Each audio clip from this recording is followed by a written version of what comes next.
How's it going? This will be a part two of the diagnosis or troubleshooting of electrical of the car. One of the first things I noticed, I believe I said this in the previous video, is the bypass on that terminal there. Now, what happens now is the car will start. It will run.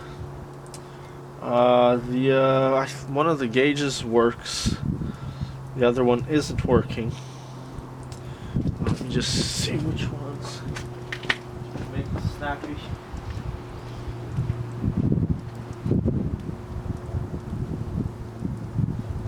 The oil temperature gauge, the oil pressure gauge rather, is working. Yeah, that was working. Temperature gauge was not working. Now, one of the first things I noticed here, generally, and nothing else is working except for the door lights. When you open the door, there's a set of two lights there that turns on, and that's just hardwired or basically just connected directly to the battery. And the reason being is when you open the door of the car, you want the lights to turn on even though the car is off. So it's connected directly to the battery. You open the door, lights turn on. There's not a lot of other things that are like that. At least they're not supposed to be like that. Although the previously on my Rambler, for example, the main lights were wired that way as well, which was pretty bad because if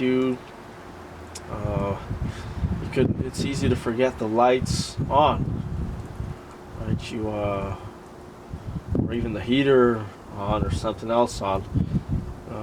Yeah, the heater fan or blower was connected that way as well. So,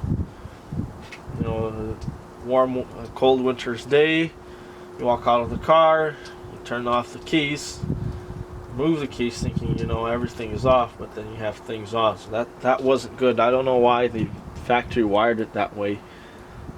Very, very bad error. But you know what, there are still some modern cars that are like that, believe it or not. But anyways, I changed that. It's not like that anymore. Once you turn the keys off, everything is off. Even the door lights, I put it that way. I do want to put a switch that way because the problem with that is that you have to open the door in order to get the dome light to turn on, and that's a little inconvenient, but it's easily replaced by a little switch, so that's not a big deal. But anyways, just a little background there. So none of the windows are working. The lights aren't working either, but that's because the foot switch was completely rotten. So, or just completely rotted out. So that's probably the reason. But so my main procedure is nothing else is working. Like the radio, that's not working. I don't know if I don't have the seats in, so there's no way to tell if they're working. There are power to the seats. They're power seats as well. But they're off. There's no way to know if they're working. But I know the ignition switch is working because the car is turning on. So, but okay. The first thing that I noticed here, and this is pretty important, is that bypass. So I just followed it. And I just follow the wires there. Oh, let me try to zoom in. And right there, you can see that these three black wires, they're pretty thick. They all go into this rather thin yellow wire, which is very odd. But this seems to be original though, because you don't normally have three thick wires connected to a thin wire, because you use thicker wire for high current applications. So it's funny that this is going on. But anyways, I followed it. One wire comes directly from. I always like to start from the battery, because that's where everything starts from. You take the battery off, and if the car is already running, it should still continue running from the alternator. But basically, everything electrical starts at the battery. That's the only electrical source of energy in the car. So should be pretty obvious that that's where everything starts. So one terminal should just be connected to the body of the car, ground. In most cases, it's the negative. Older vehicles used to be positive, so that's connected to the ground. I checked it. That's it. And here they put two cables. One goes to the engine and one goes to the car, because the engine is basically insulated from the car because of the rubber mounts. So if you just had one wire going to the car, the engine might not have electricity to it. I don't really know why. So yeah, because the alternator gets its ground from the engine.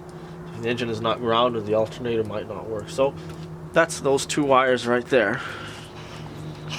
Looks like we're running out of battery.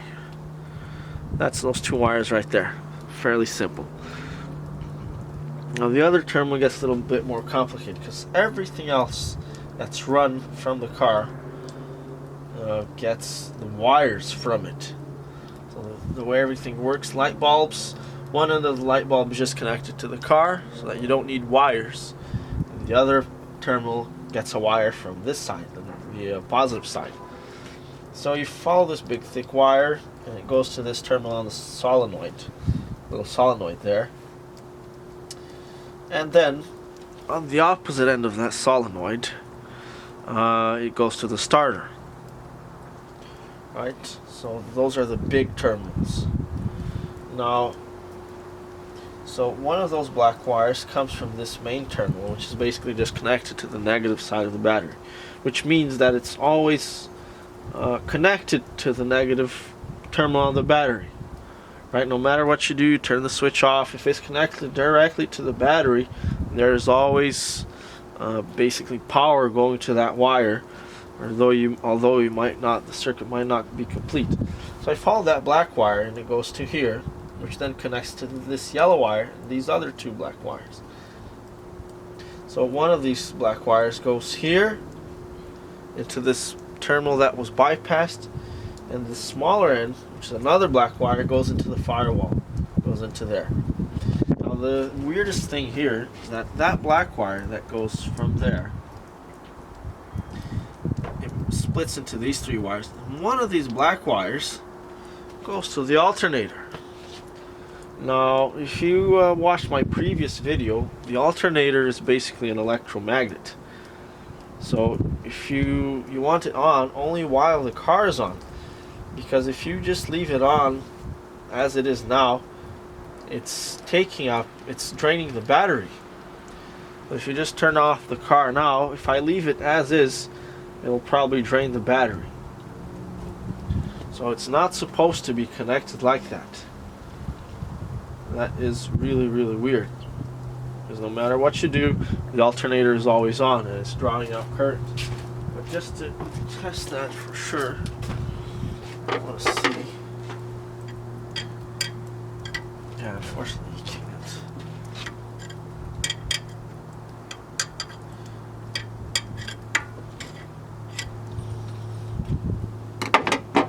Oh yeah, the amp meter isn't working either, by the way. Now, the only thing that would justify this is if there is like some sort of relay inside the alternator, but that doesn't really make sense. I've never seen an alternator with a relay or switch inside of it. And there's these black wires. There's this black and white wire that goes to the alternator as well. So that's the first part that I found to be weird. Let me see. I don't think there's a switch of some sort inside there.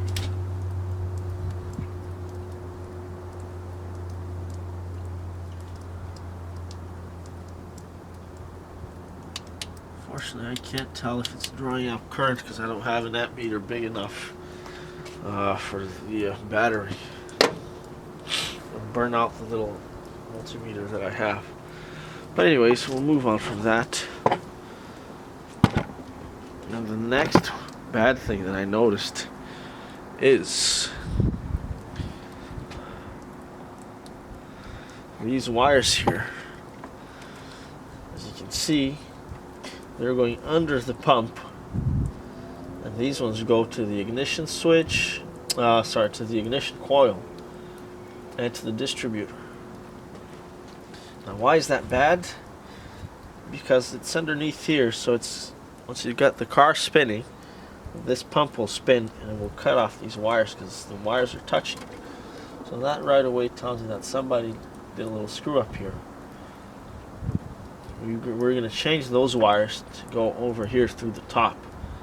That's the proper job. Alright then, and just following some other things. These 4 wires here, if you follow them, they'll go down into the transmission, and those are probably for the lights. Once you get the transmission in reverse, you should get a reverse light, and a similar for parking. It should be those ones there. There's like a switch on the transmission, and it activates those ones. So it's a pretty fancy car, as you can tell.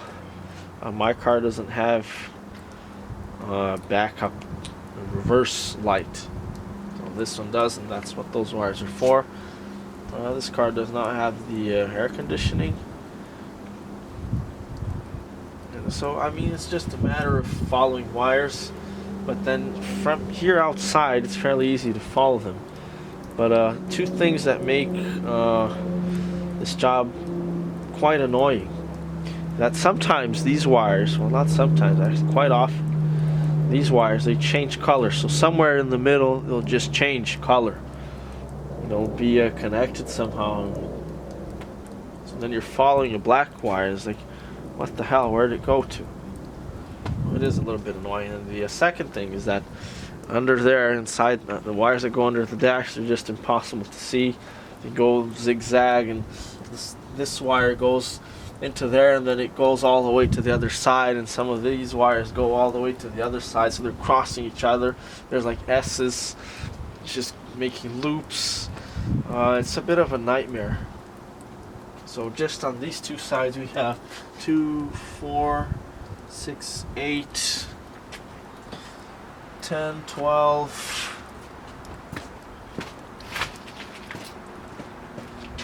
14, 16, 18, 20, about 25 wires. Considering that my Rambler has, I think, about 8, I think that's it. You know, it's just goes to show that this is quite a bit more complicated, which I don't really like, but I mean, it's alright, I guess. All the wires are in good condition, so that's a good thing. What was I going to show you guys? Something else. Alright, yeah, just one thing here. Hopefully you'll be able to catch that there. Maybe you won't.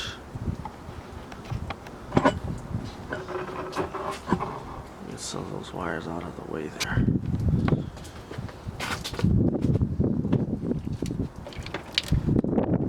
Down here, there's 2 little terminals on the relay. So, if you watched my other relay videos, I think it's in where it's one of the Borg Warner videos. Yeah, series. Anyways, so what I did now is I removed one of the terminals to see which one turns the solenoid on. So two terminals, you need electricity flowing through them to turn on and close the switch. That's what a relay is. A little switch turning on a big switch. That's all it is. So there's a couple wires here, and I just removed one of them. It doesn't really matter which way they go. Maybe some of the modern ones do, but these old ones, it doesn't matter. These terminals aren't too good. But anyways, I disconnected this one, and I went to see if the car starts or not. That way, you can know which one is the starter wire. And that one should go to the ignition switch. So that's how you can find out which wire is which. So here are the two little terminals. There's these two here. There's these. Oops. This one here. Well, just 3 wires. I follow this brown wire. It goes to the ignition switch. But the car will still turn. So looks like this one is the ignition switch wire, and this one is for the starter. So basically, if you remove either one of them, well, one of them, not either one of them, the car will not, it'll crank but won't start. If you remove the other one, then it won't crank, but the ignition coil will be on, which is interesting. I think that they put it in the same terminal, but they didn't. So, let's just do this test. If I remove this one, let's see if the car will crank. See?